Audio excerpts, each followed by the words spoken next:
Dom's, well, we're not really labelling it yet, are we? But I guess we're just kind of low-key fucking at the moment. We're vibing, so, you know. Okay. Who knows? Okay, I see you moving up in the world.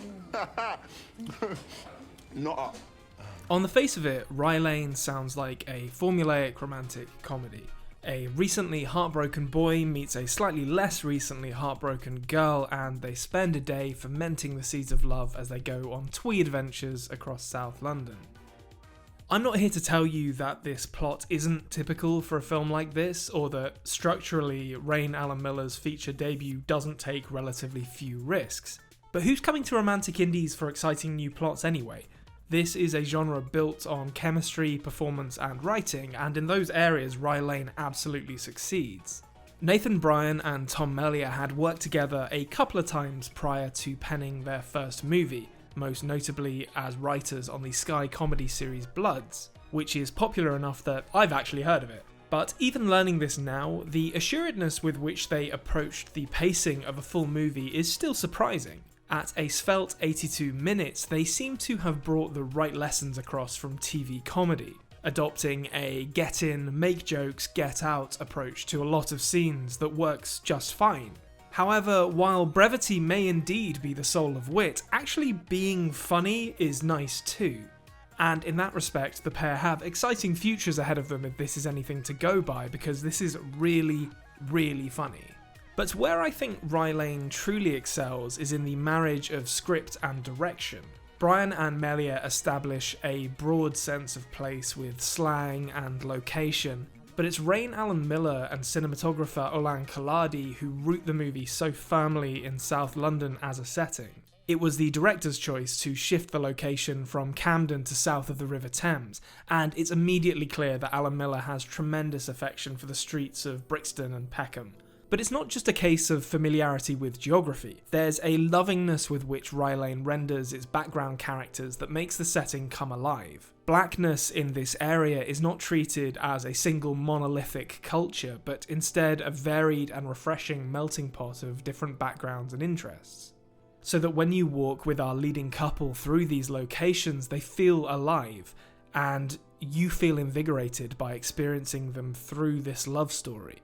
And Kaladi, also joining the list of people working on their first feature, makes the bold choice to shoot the movie using a distinctive anamorphic lens, which gives the photography a slight but definitely noticeable fisheye. Some people might find this distracting at first, but when viewed in the context of what its use was designed to achieve, I think it was the right choice. The lens captures more image, more of the wonderful on-location world that Allen-Miller has realised. And perhaps more importantly, it draws our central couple into distinct focus within that larger world. There is vibrant life happening all around them, but the image on screen never lets us forget that these two are the focus of the story. In a different genre, that might feel a bit on the nose, but here it works perfectly. Although drawing the audience so tightly into your leading couple is in itself a bit of a risk, it exposes any weakness in the chemistry between them or their individual performances. And if I'm being honest, it took me about half the movie to fully get on board with David Johnson's Dom. There's a stilted, awkward quality to his performance, while intentional, I'm sure, that borders on wooden acting at times. But while he took some warming up to, the same cannot be said for Vivian Oparah as Yaz, who is effervescent, bringing her own distinct energy to the screen which more than matches the world around her. And there's no denying the quiet but vibrant chemistry these two share, which is really the beating heart of the movie.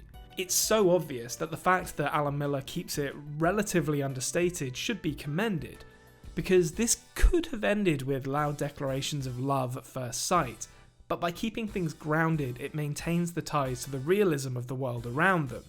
And that in turn makes the love story feel real too. It's a combined triumph of the screenplay and the performances on screen that Rye Lane never feels like it's trading in melodrama or tropes. There are moments where Yaz and Dom could be defined by some baggage they carry from previous relationships, but the movie never allows them to be reduced to that. That'll be me one day, man.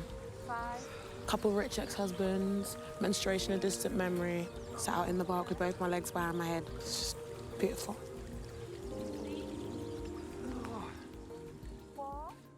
Likewise, while of course there is the traditional second act falling out between the lovers before their attempt at reconciliation in the final third, this plot point is powered through, feeling more like a box the movie had to check than a significant development. It's a needle that Rye Lane threads very well, remaining faithful to the genre trappings of the rom-com without feeling like it's a slave to them. It allows its stars to shine not because they're attractive people in a nice relationship going through drama we're all familiar with, but because Opara and Johnson bring their characters and their romance to life. If there's any justice in this world, Vivian Opara should be a star in the next few years. She's effortless in her magnetism and humour, and fits the grounded sentimentality of Rye Lane like a glove. That this is her first leading role, yet another excellent debut in a movie full of them, is a promising sign of things to come. And the same can be said for just about everyone involved in this. Rye Lane exudes youthful energy and confidence. A movie made by people who know the material and its basis back to front, and are having the time of their lives moulding a well-worn story into one that fits the world they grew up in. But that's not to say that this is the limit for these talented people. While Rye Lane excels in part because of how beautifully the script and direction capture a sense of place, the emotional truths at its core, both romantic and otherwise, are universal, and I think the appeal of this movie will be too.